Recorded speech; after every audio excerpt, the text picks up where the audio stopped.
So if I was explaining what a speech sound disorder is to an individual that is not in the education field, I would tell them that a speech sound disorder is when a child cannot say sounds correctly. I would give them an example of how a toddler or someone that is learning to talk sometimes will say wabbit instead of rabbit, or use the TH sound instead of the S sound. That's pretty normal as a child is beginning to learn to talk. But if the pattern continues where the child is still mispronouncing words and it's getting in the way of them being understood, I would tell them that might be considered a speech sound disorder. I would also explain to them that sometimes it's not because the child isn't smart or trying hard, that sometimes speech sound disorders stem from something's getting in the way of their ability to speak clearly and make the sounds of words. I'll tell them that it could possibly be related to how their brain processes speech, or it could be how their mouth muscles work. As a teacher, learning about speech sound disorders has really opened my eyes, made me think more deeply about how critical communication is in the classroom. And before I really started reading and studying about this topic, I really thought that speech therapy was something that took place outside of the general education classroom.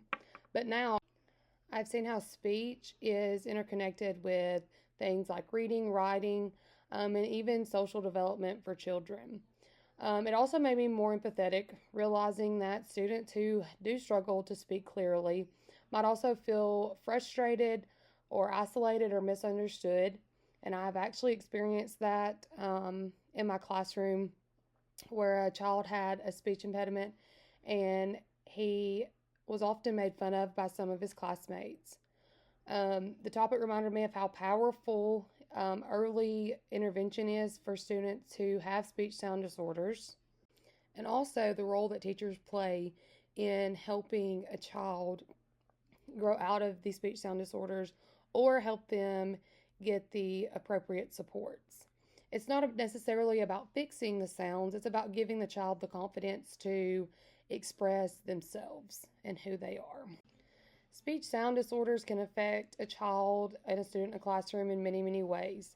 So on a negative side of that, many kids that have speech sound disorders may avoid speaking in class or struggle with assignments that deal with reading or spelling, since those skills are connected to how they hear and produce sounds. They might face teasing and feel embarrassed by their peers, which can hurt their self-esteem and make social interactions harder.